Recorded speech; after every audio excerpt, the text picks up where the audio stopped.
सिद्धि की शादी के बाद वो ससुराल चली जाती है। पीछे रह जाती है भाभी रानी। सिद्धि के ससुराल जाते ही भाभी कहती है, अरे वाह जी वाह, सारे कपड़े मेरे। हाय रे पैंट, अरे वाह वाह, मजा आ जाएगा। अरे ये सिद्धि की अलमारी के सामने खड़े होकर क्या बड़बड़ा रही है? जा जाकर देख मेहमानों को विदाई की मिठाई मिली कि नहीं। अब हाँ हाँ माँ जी, क्यों नहीं, लेकिन पहले कपड़े तो बदल लूं। अब रानी आ जाती है सिद्धि के उन कपड़ों में जो वो ससुराल जाने से पहले घर छोड़ जाती है। अरे रानी, कुछ दिन रुक जाती। अरे ये तो सिद्धि बिटिया को मैंने ही दिया था, बड़ा ही फबता था उस पर, तुझ पर तो कुछ खास नहीं लग रहा। अब वो ना मेरे सारे कपड़े गीले थे तो सोचा पहन लूं। वैसे भी सिद्धि को कौन सा दिन पुराने आउटडेटेड कपड़ों को पहनना है। वैसे भी ये सूट तो मैंने तभी पहना था, वैसे खास है भी नहीं है।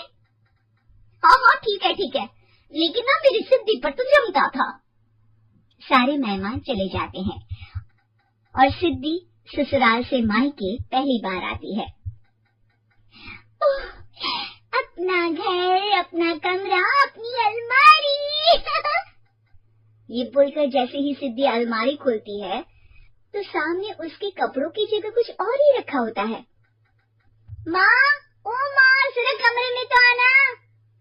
सास और रानी वहाँ पहुँच जाते हैं। रानी ने पहनी होती है सिद्धि की जींस और टी शर्ट। अरे भाभी, ये क्या? ये तो मेरी बड़ी ही महंगी टी शर्ट है, इसे आपने घर में क्यों पहनी है? अरे बहुत मिलती है दीदी ये चौक की मार्केट में, 150 में। ओ भाभी प्लीज, ये एरोपोस्टल है, 2000 की एक टी शर्ट। ओह 2000 में तो दीदी 4 साड़ी आ जाए। अब क्या बोलूं भाभी, ये मेरी अलमारी में छोटू के कपड़े, तो मेरे कपड़े कहाँ है? मेरी अलमारी में? अब दीदी आपको कौन से पुराने कपड़े पहनने थे? माना भाभी, लेकिन मैं जब घर आती तो यही सब पहनती ना। अरे तुम तो बड़ी कंजूस हो दीदी। खैर वक्त आता है जब सिद्धि ससुराल के लिए रवाना हो रही होती है। अरे रानी, अंदर से सिद्धि का गिफ्ट ले आ, लड़की पहली बार ससुराल से मायके आई है।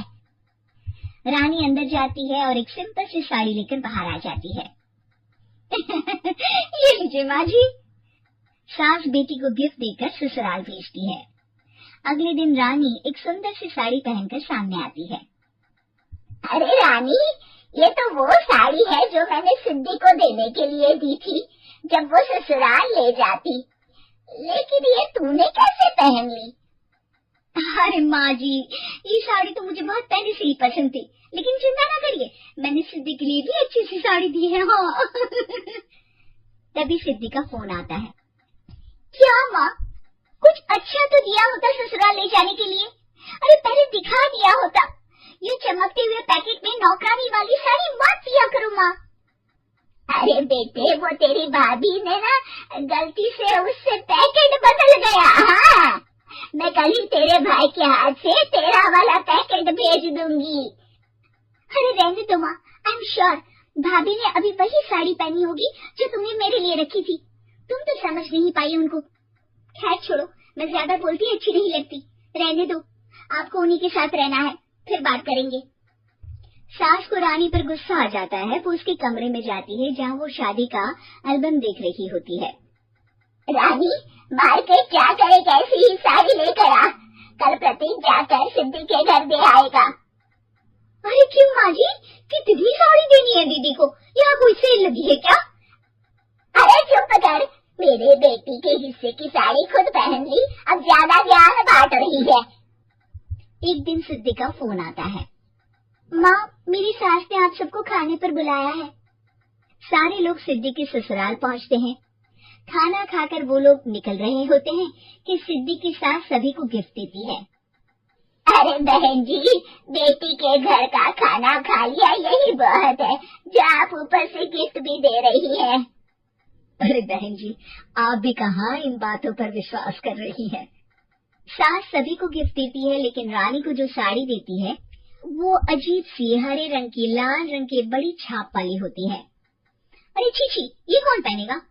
सासू माँ को तो जरी वाली इतनी सुंदर, और मेरे लिए ये नौकरानी वाली। अरे भाभी, दरअसल मैं जब भी घर आती थी आप वापसी में ऐसी ही साड़ी देती थी ना, तो माँ ने सोचा कि आपको आपकी पसंद की ही साड़ी क्यों ना दी जाए। बेचारी रानी, बोलती भी तो क्या। सिद्धि और सास रानी का चेहरा देखकर हंसने लगती है। तो रानी समझ जाती है कि अपने ही बिछाए जाल में वो फंस चुकी है।